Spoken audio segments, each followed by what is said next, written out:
First game, Dolphins versus Dragons, Thursday, 7:50 at KO Stadium. Dolphin team news. Gilbert, Hamiso, Felice Kafusi are all out with origin and suspension. Ray Stone, Herman Sasa, while Mark Nichols returns on the bench.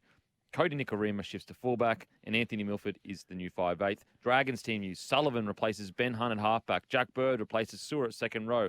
Michael Molo replaces injured Blake Laurie at prop, and Mbai joins the bench. How do you see this one playing out, Smithers?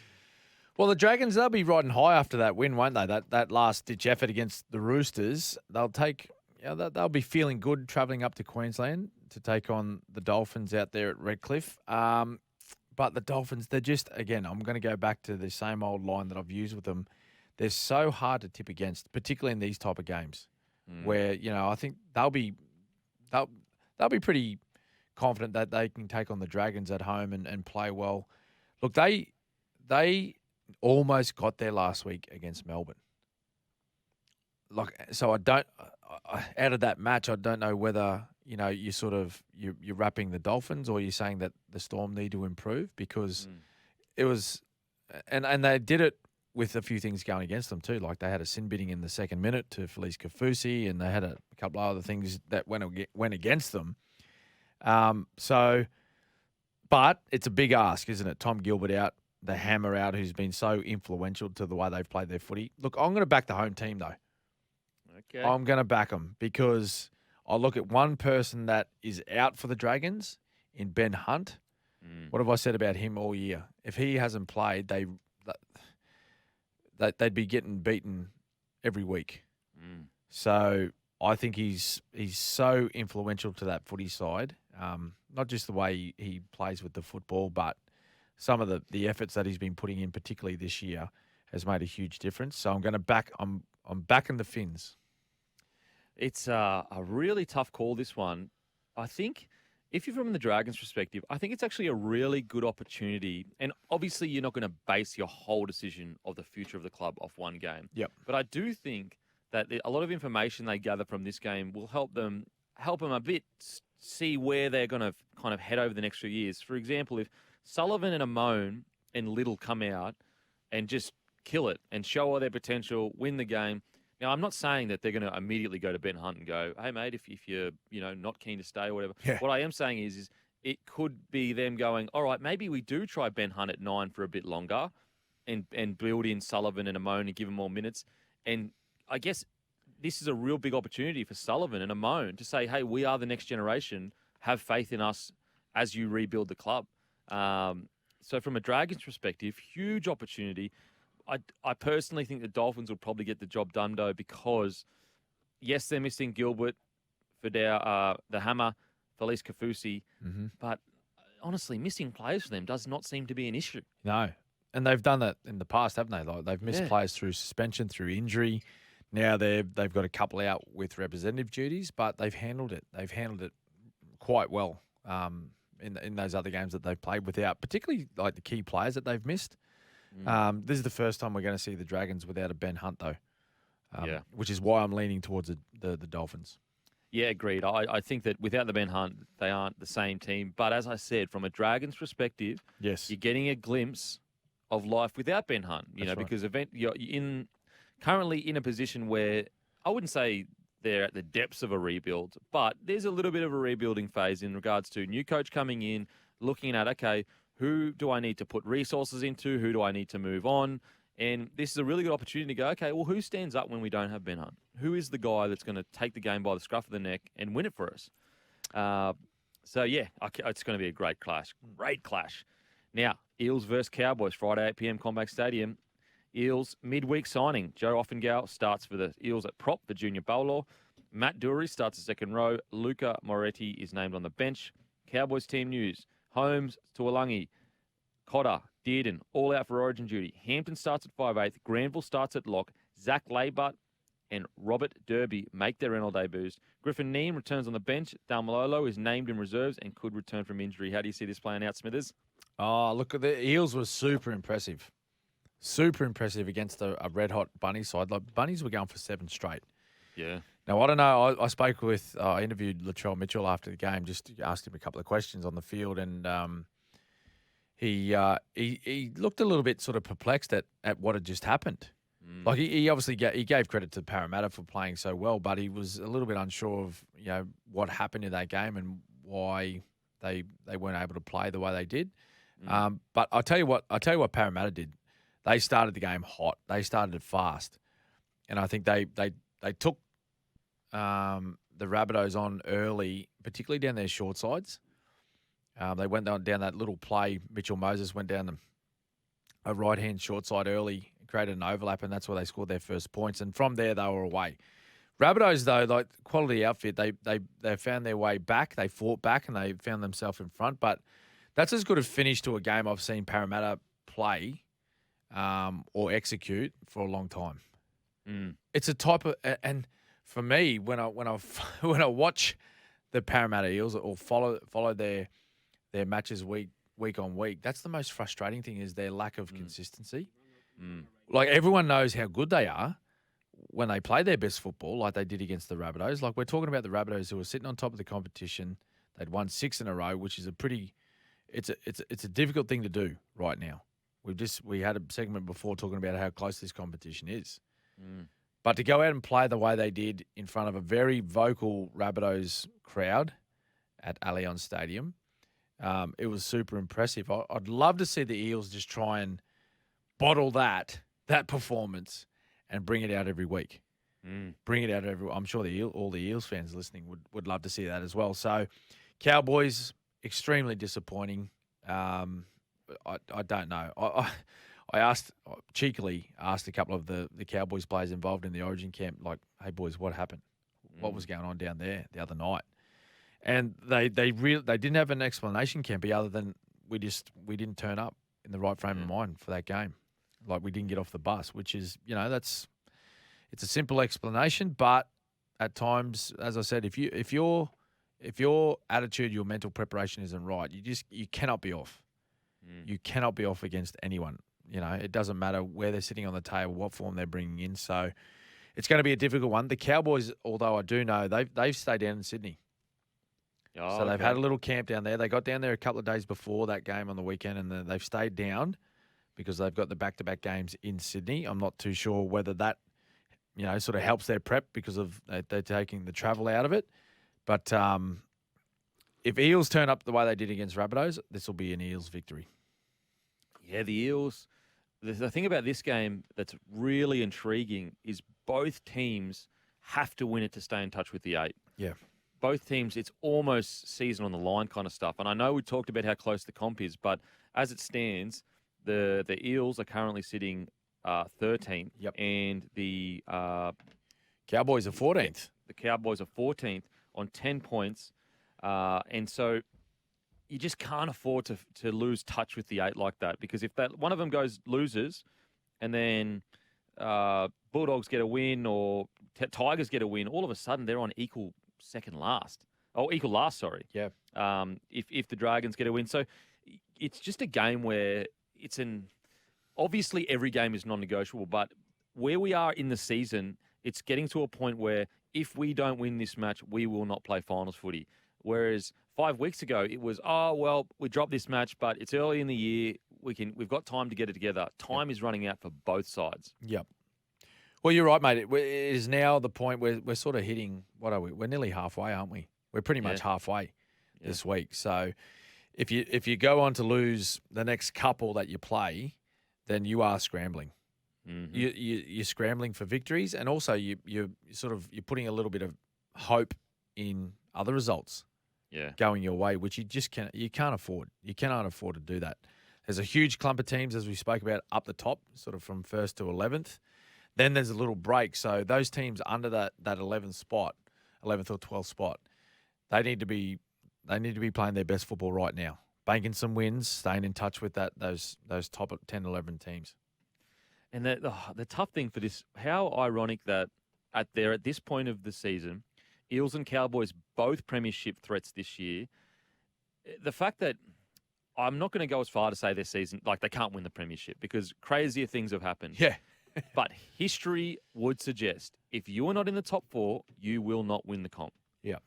And unfortunately right now, unless they just completely completely turned their season around, they are not in the top 4. And so they're almost in this really tough position where their goals at the start of the year are already there's a line through them. Already it has changed from win a premiership to let's just make finals footy. Mate, I think that's a win. Exactly your thoughts that you just said there. Like where they are right now, they're like forget about top 4. Forget about that. Let's just try and claw our way back from where we are at the bottom of the ladder and try and find a way, just any way to get ourselves into the top 8 so we can play some finals football. Because I think out of any year, if you get yourself into the top 8 this year, Kempy, we may just see someone from outside the top 4 win it, given the closeness of the comp. But for those teams, as you said, mate, languishing down the bottom a little bit at the moment, they just need to be thinking, we need wins just to get inside that top 8. Forget top 4. Don't worry about it. Just get yourself to finals. Yeah. Now let's get to the footy chat. Warriors versus Broncos, Saturday, 5:30 at McLean Park, Napier. Luke Metcalf will make his club debut at 5'8". Jackson Ford returns at second row, and Freddie Lussick is named at hooker. Team news for the Broncos: Carrigan, Haas, Walsh, Cobbo, Flegler, all out due to origin duty. Adam Reynolds returns at halfback. Tristan Saylor will start at fullback. Dean Mariner on the wing. Keenan Palacia. Corey Jensen to start at prop. Kobe Hetherington starts at lock. Xavier Willison and Brendan Piacora join the bench. Smithers, how do we see it happening? Yeah, big game this one for both sides. Broncos, they've suffered a couple of losses of late. So they're, look, they've done a really good job to put themselves in a very strong position going into this origin period where I think they would have been aware that they're going to suffer a few, losses to their squad through representation. Carrigan, Haas, like you name these players, Walsh, Cobbo, Fleck, that so influential to where the Broncos are right now. Big reason as to why they're sitting fairly high on the table. And then having to travel over to New Zealand. It's not great timing for that club, is it? Having to go over, and it's a big trip. The Warriors, always very difficult to beat playing on home soil. It's a different location, of course, playing down in Napier. But they're coming off a bye, the Warriors, so they're going to be fresh and ready to go. Tristan Saylor making his first start for the year for the Broncos at fullback in replacement for Reece Walsh. Be interesting to see how Tristan Saylor goes. But a lot of changes. I'll tell you what, the Broncos they've shown that they are a pretty tough footy side this year. A pretty tough footy side. They've copped some pretty tough calls, particularly against the Storm. I thought that they had a couple of sin binnings. Adam Reynolds, of course, went off early with a neck injury, and they stuck it with the Storm. Like they stayed with them. It was a tight victory to Melbourne, but it took a couple of those sin binnings and an injury to their captain for the Storm to get going and get over them. And then the other night, when they took on Penrith, Penrith were outstanding. I'm not taking anything away from the Penrith Panthers and the way they played, but again, they stuck with them. I didn't think they played overly smart with the football, the Broncos, but they defended really well, and that's a positive thing. Keeping Penrith, I think, to 15. Nathan Cleary kicked a field goal right on the final siren. To keep them to 15 was a pretty big effort. So, look, I give them a chance, but the Warriors, for me, they're a lot like the Dolphins. For me, I'm finding it hard to tip against them, particularly when they've got an opportunity like this, when they're taking on the Broncos, when they've got a lot of their star players out. They're playing at home, coming off a bye. I think they're going to be fresh and ready to go. They love playing against the Bronx. A bit of an older sort of rivalry there going on. So, mate, I'm going Warriors, Kempy. Ooh. Yeah, it's I can't wait for this clash because, as you said, Warriors are almost the second darling of the competition right now. You've got the Dolphins, and we're so impressed, but then the Warriors, everything they've gone through the last few years. The Broncos, it's quite ironic because usually in these scenarios they would be called the baby Broncos, but babies are being replaced by babies. That's right. It's already a really, really young side, and Broncos have a history of the baby Broncos almost having to live up to that name when you get obviously myself was a part of a baby Broncos air quotation group of players. We played Manly.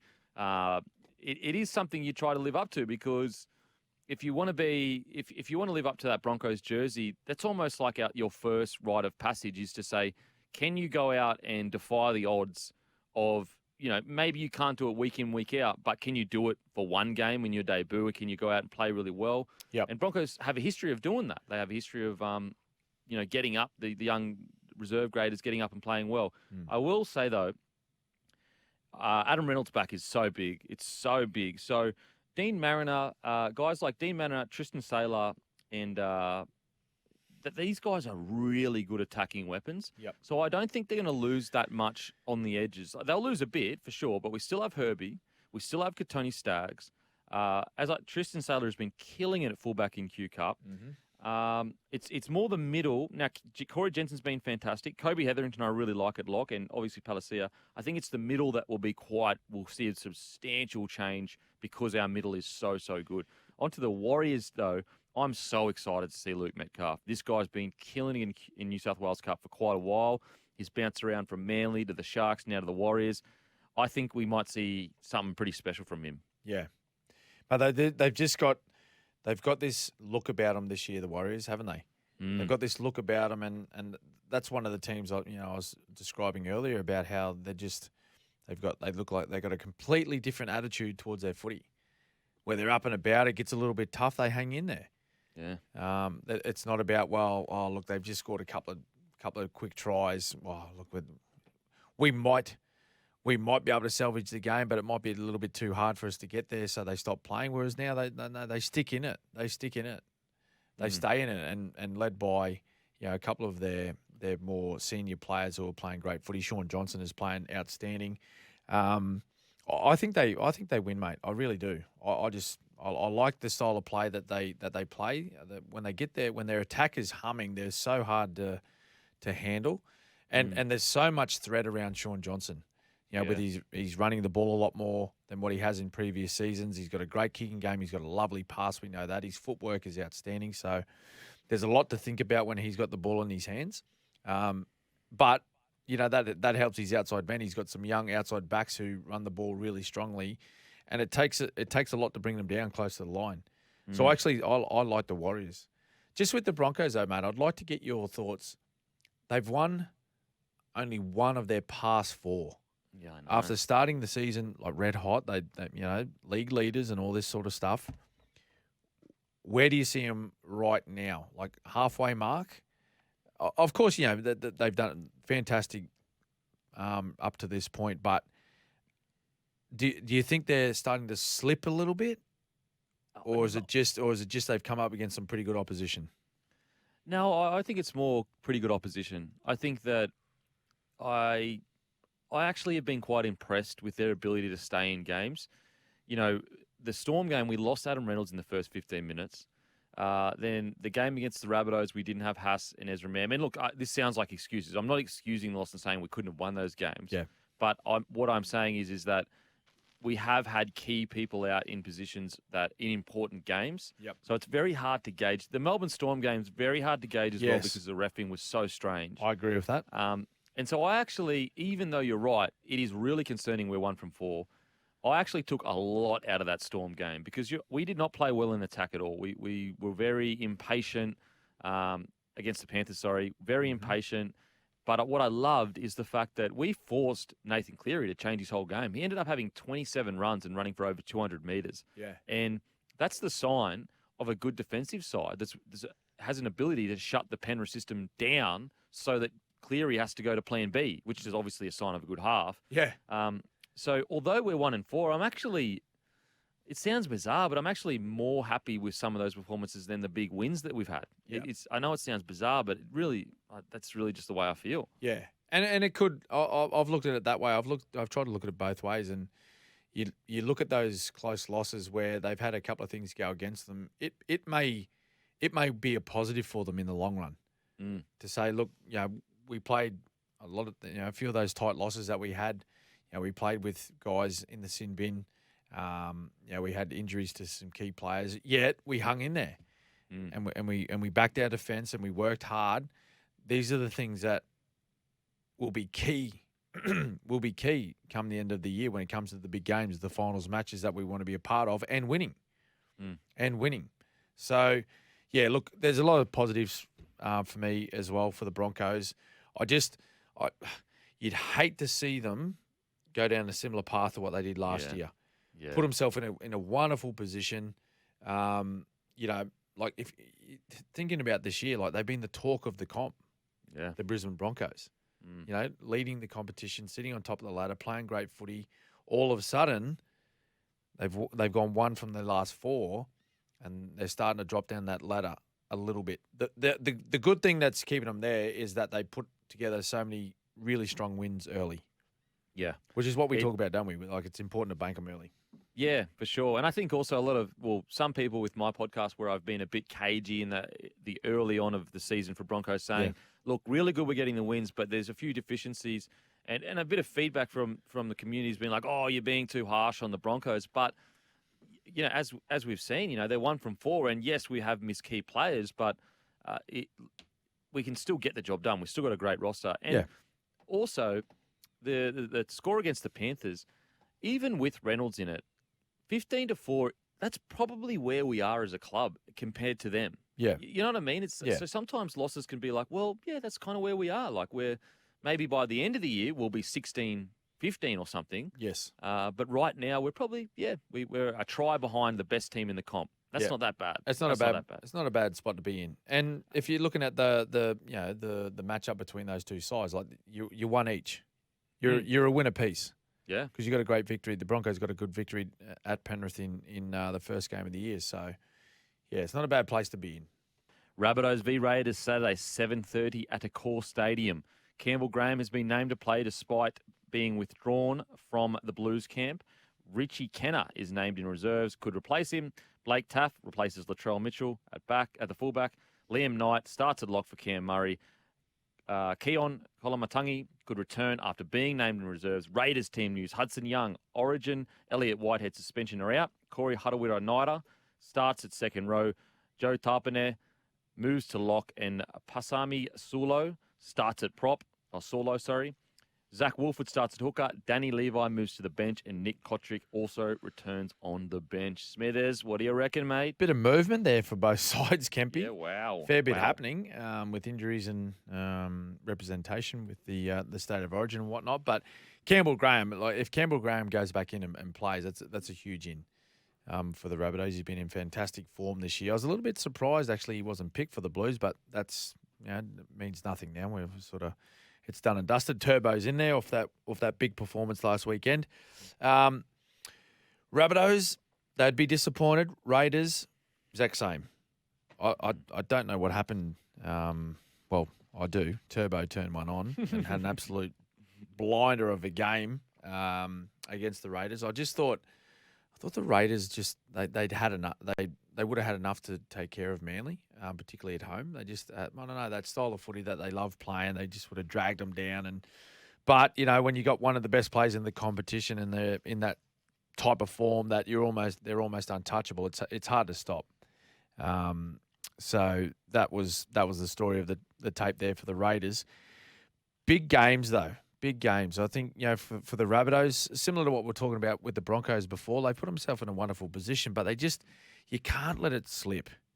You just can't let it slip. And they're playing at Accor, which is, their home, taking on the Raiders. Not sure what the weather's doing down there. If it gets a little bit dewy, a bit cold, this could be a bit of a bash up between the two forward packs. But I think, I'm going to back the class of the Rabbitohs. They've got some, the halves playing in there, Ilias and Walker. I think it may just give them a slight advantage over the Raiders, come Saturday night. Yeah, what a clash. What about the timing? Two teams coming off win streaks with disappointing losses. Yeah. It couldn't be any more better. It couldn't be written any better. Yeah. Mate, what a clash. I think the Rabbitohs, so they get Campbell Graham back, most likely. They still keep Cody Walker, Damien Cook, Ilias. So outside of Cam Murray and Latrell Mitchell, and Jairo as well. But if Keon comes back, I actually think that, yes, for sure, they're going to miss those players. There's no denying it. But I just think that Cody Walker, Ilias, and Cook are so important to that side that they're going to be able to pick up the slack a little bit. So I think Rabbitohs get the job done. But the Raiders, on the other hand, they're just so hard to predict against because they just make everything a fight. They just make everything, like even the game on the weekend where they were handily beaten, the last few minutes they scored a couple of tries and I know they never would have caught Manly, but it just shows you this scrappy nature of it's just an 80-minute battle with them. They refuse to just go away. And I wonder whether the Rabbitohs will continue that, and they've done it so well, that patience of waiting for points. Because if they get impatient and the Raiders drag them into their battle, then the Raiders could get one on them. Yeah. And I'll tell you someone who would be out for a big game too would be Damien Cook. Oh. I was completely blown away that he wasn't in the side. Yeah. You can understand why Appy's there. He's got a great combination with Cleary, Luai, and Isaiah Yeo, and that's important. But I thought Damien Cook has been in fantastic form. Agreed. Surely enough to be selected for Origin, but he misses out. And I'm sure Cookie he's a champion guy. He's a wonderful player. He'd understand the reasons why, but I reckon he'll be looking to send a message in this game to say, hey, this is what you're missing out on, fellas. Yeah. Keep an eye on me. Campbell Graham as well, I reckon. Yeah. No, absolutely. Yeah. No. Agree, mate. Because he's been doing it all year, right? Yeah. Whereas Tommy Turbo's been selected, and we completely understand, Tommy's ability, to break games wide open and score points quickly. He showed that on the weekend, but it's really the only time that he's shown us. Maybe one other time early, way back at the start of the year. His performances have been nowhere near as consistent as Campbell Graham. So yeah, probably a couple of guys there with a point to prove, which may just give them enough, the Rabbitohs, to get a victory this Saturday. I think you could even, if Keon does play, you could even throw him in that batch. Hudson Young, he could be looking at that position going, that was my position 12 months ago. Well, he wouldn't be, he wouldn't have been too far off, would he? Well, he's been in camp, barring injury. Sure. Yeah, he's been in a camp. Yeah, well, there you go. And he's so important to them, far out. I mean, look, Cheekham and Host have done a fantastic job in the position on the edges there. Yeah. But that's what they've done, their job. Whereas Keon, he can do the job, but also he can impact games as well, which is going to be really important for the Rabbitohs in this game. The Raiders, I wonder, I'm still unsure as to, because Zach Wolford is now starting at hooker. Danny Levi moves to the bench. I still am unsure as to what their hooking situation is, because would that mean that Starling is out injured? Has Starling been named? Could you? Because I'm surprised that Starling wouldn't be in the side when he's one of their most explosive players. Yeah. Well, if those two guys are in the footy side, I doubt Starling's there. I don't think he would be. Yeah. You can't have the three, can you? Oh, what does it say here? So what do we got? So Starling's at 14. So Levi's on the extended bench. Okay, so Levi is on the extended bench. Yeah, so it's Starling. Yep, Starling 14. He's got Zach Wolford starting, which is great. Like he's an aggressive. Yeah. He's a more aggressive sort of defensive player, which I think Ricky would have that idea against the Rabbits, thinking, righto, we're coming up against a pretty good forward pack here. They're in good touch. They got some bigger guys there. Get Zach out there, give good service to his halves, his big men, getting out of their own end, and just get out there and make some good tackles for us, good contact, and then bring Starling on when the game's sort of the sting's been taken out of the game a little bit. That was our game of the round. Thanks to Suncorp. Make sure you're Queensland covered. Search Suncorp Insurance for a quote today. That's the Suncorp spirit. After the break, we'll preview Knights vs Sea Eagles. Let's get to Knights v Sea Eagles, Sunday 4 p.m, McDonald Jones Stadium. Ponga returns to fullback. Lockie Miller drops back to the bench. Gamble starts at 5'8". Elliott starts at lock. Jack John replaces Tyson Frizzell at second row. Sea Eagles, Cooper Johns replaces DC at halfback. Midweek season Arthur has been named in reserves. I mean, Smithy, thoughts on KP returning to fullback from a Newcastle perspective? Yeah, I know. It's a big one, given, a couple of things, right? So they've come out and said, like, that they want to move him up to the front line and play 6 and get his hands on the ball a little bit more, have more involvement, higher involvement in their attack. Like, Lockie Miller's been playing pretty good footy as well. So I feel for him a little bit. He would have prepared the whole preseason there. He's played some great games of footy there. One of their better players, I believe. The Knights have they come out and said, look, it's got nothing to do with the head collision from the weekend, nor is it anything to do with the amount of concussions that Kalen has suffered over the past 12 months while he's been playing football. So I don't know. Surely it has to. Surely it has to do. Surely. It has to have something to do with it, surely. Like, because, like, simply put it this way, like, when you're at fullback, how many tackles are you making a game? 10? Max. That's a big game. 10? Big game. Yeah, like that's a big game. If you're making 10 tackles, then you probably your coach needs to have a word to all the boys up in the front line. Yeah. Whereas when he's in the front line, when you're playing in the halves, like you could make anywhere from 20 to 30 tackles. So the chances of suffering a head knock or any type of head knock or concussion or whatever, it increases a lot. A lot.